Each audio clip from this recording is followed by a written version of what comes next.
L'intérêt de l'aluminium a commencé en fait très très tôt. Il est revenu dormant, mais en fait, quand j'avais 9 ans, ma mère m'avait donné un abonnement à une, comment dirais-je, l'encyclopédie Hachette pour les enfants.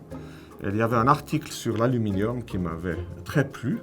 J'avais gardé ça. En plus, l'aluminium en fait existait en Suisse. Il y avait Alu Suisse qui était à moins de 100 km de la maison. Et ça me permettait donc d'avoir une relation émotionnelle directe avec l'aluminium. Bon, j'ai tout perdu ça pendant mes études parce que j'étais plus intéressé dans les systèmes de contrôle, les systèmes etc. Mais j'avais toujours un intérêt dans le matériau. Et quand je suis arrivé chez Ford, il faut se trouver que dans l'emboutissage en général, dans les années 80, l'emboutissage était dominé par des gens qui étaient des gens pratiques, qui n'avaient aucune éducation formelle dans les matériaux.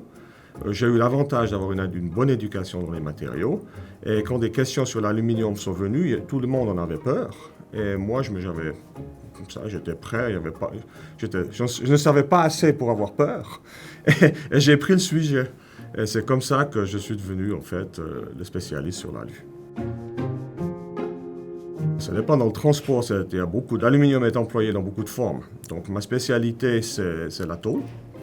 Et la tôle, le grand défi, la grande difficulté de l'implémentation de la tôle alu, il y en avait plusieurs. Le premier, c'est la capacité de développer des outils d'emboutissage pour les tôles alu.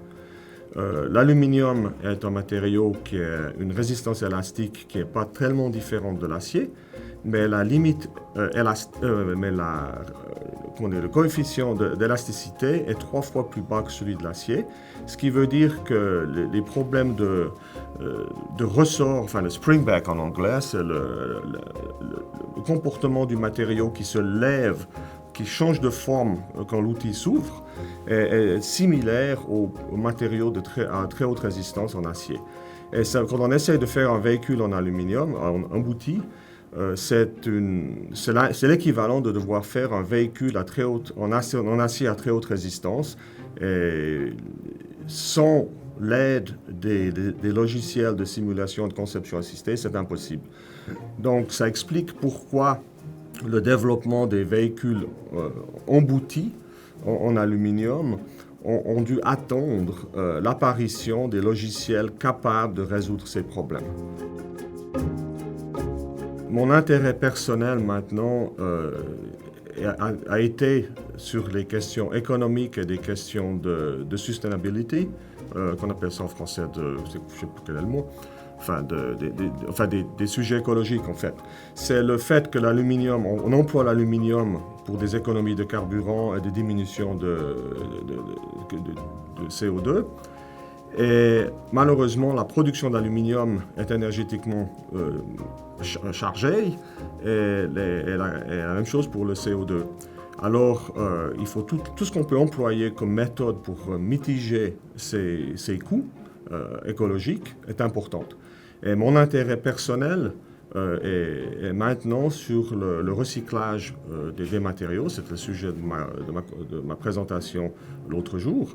Et en plus, maintenant, vu qu'il y a beaucoup d'aluminium qui est employé dans les véhicules, c'est qu'est-ce qu'on va faire avec tous ces matériaux qui sont sur la route maintenant, quand ils arrivent à leur fin de service. L'aluminium a déjà fait la grande percée dans le transport. Si on regarde, la percée de l'aluminium a déjà pris place, en fait. Dans les transports routiers en général, il y a énormément d'aluminium sur les poids lourds, etc. Dans les véhicules légers, les véhicules privés, la percée est en place maintenant. Est-ce qu'elle va continuer et quelle va être l'envergure de cette percée? Ça, je ne sais pas. Ça dépend de beaucoup de facteurs. Ça dépend des conditions économiques. Ça dépend des conditions économiques seront en fait le point le plus crucial, parce que le prix des voitures et les prix des véhicules privés a atteint un point maintenant qui devient un point d'inflexion. On ne sait pas très bien si on peut continuer à augmenter les prix des véhicules. L'aluminium n'a pas grand-chose à faire là-dedans, mais on emploie l'aluminium pour éviter du poids.